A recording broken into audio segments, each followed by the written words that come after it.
খেতে খামারে দিনমজুরি করা এক গ্রাম্য নারী এখন রসায়নের মতো খটমটে বিষয়ে একজন পিএইচডিধারী ডক্টর। বিবিসির মতো বাঘা বাঘা সব মিডিয়া এখন দিনরাত ধর্ণা দেয় তারই সফলতার গল্প শুনতে। ইনি শাকে ভারতী, সত্যিকার অর্থেই এক দুঃসাহসী দুর্নিবার ভারতীয় নারী। ভারতের অন্ধ্রপ্রদেশের আর 10 জন নারীর মতো শাকে ভারতীরও মাত্র 18 বছর বয়সে বিয়ে হয় তারই এক দুঃসম্পর্কের মামার সাথে। বিয়ের পর অন্যদের মতোই মাতৃত্বের দায়িত্বে জড়িয়ে পড়েন শাকে ভারতী।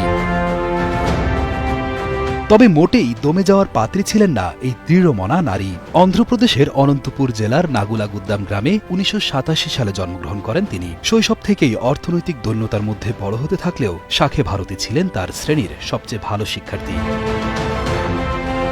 ছোটবেলা থেকেই মেধাবী শাকে বাড়ির কাজেই বেশি সময় দিতে বাধ্য ছিলেন। একটা সময়ে অর্থের অভাবে তার পড়াশোনা বন্ধ হয়ে যাওয়ার উপক্রম হয়। তবে একটা জায়গায় ভারতীর কপাল বেশ ভালোই ছিল বলা যায়, যেখানে পিছিয়ে পড়া সমাজের স্বামীরা স্ত্রীদের গৃহস্থালির কাজে নিয়োজিত করায় বেশি মনোযোগ দেয়, সেখানে শাকের স্বামী শিবপ্রসাদ তাকে পড়াশোনা চালিয়ে যাওয়ার জন্য বেশ উৎসাহিত করে।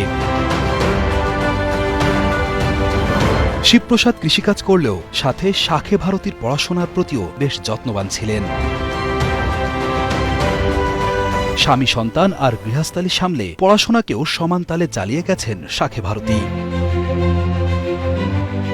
শাকে ভারতী তার স্বামীর ঐকান্তিক সহযোগিতায় স্থানীয় SSBN degree and PG college থেকে রসায়নে BSc ও MSc সম্পন্ন করেন। সে সময় প্রতিদিন 30 কিলোমিটার পথ অতিক্রম করে তাকে প্রতিদিন কলেজে যেতে হতো।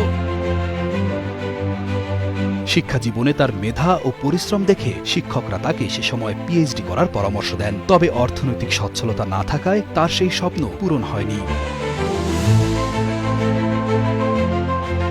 কয়েক বছর পর স্বামী শিবপ্রসাদের উৎসাহে এবং শিক্ষকদের পরামর্শে শাকে ভারতী শ্রীকৃষ্ণ দেবারায়া বিশ্ববিদ্যালয়ে PhD প্রোগ্রামে ভর্তি হন এবং সেখান থেকেই ডক্টর MCS শোভার তত্ত্বাবধানে সফলতার সাথে PhD ডিগ্রি গ্রহণ করেন। তাও আবার যেন তেন কোনো বিষয় নয়, একেবারে বাইনারি লিকুইড মিক্সচার্সের মতো বিষয়ে। এই গবেষণার মাধ্যমে তিনি তরল মিশ্রণের বিভিন্ন বৈশিষ্ট্য এবং তাদের আচরণ সম্পর্কে বিশদ বিশ্লেষণ করেছেন।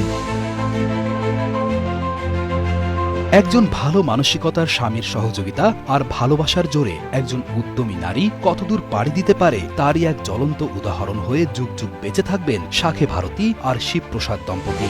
ভারতীর এখন স্বপ্ন রসায়নের প্রফেসর হিসেবে তার ক্যারিয়ার শুরু করা। যে নারী দিনমজুরি করে PhD করার স্বপ্ন ছুঁয়ে ফেলেছেন, সেখানে তার প্রফেসর হওয়া এখন শুধু সময়ের অপেক্ষা। জীবনের নানা প্রতিবন্ধকতায় যারা থমকে গেছেন, তাদের উচিত এই গল্প থেকে অনুপ্রেরণা নিয়ে নতুন করে পথ চলার শুরু করা।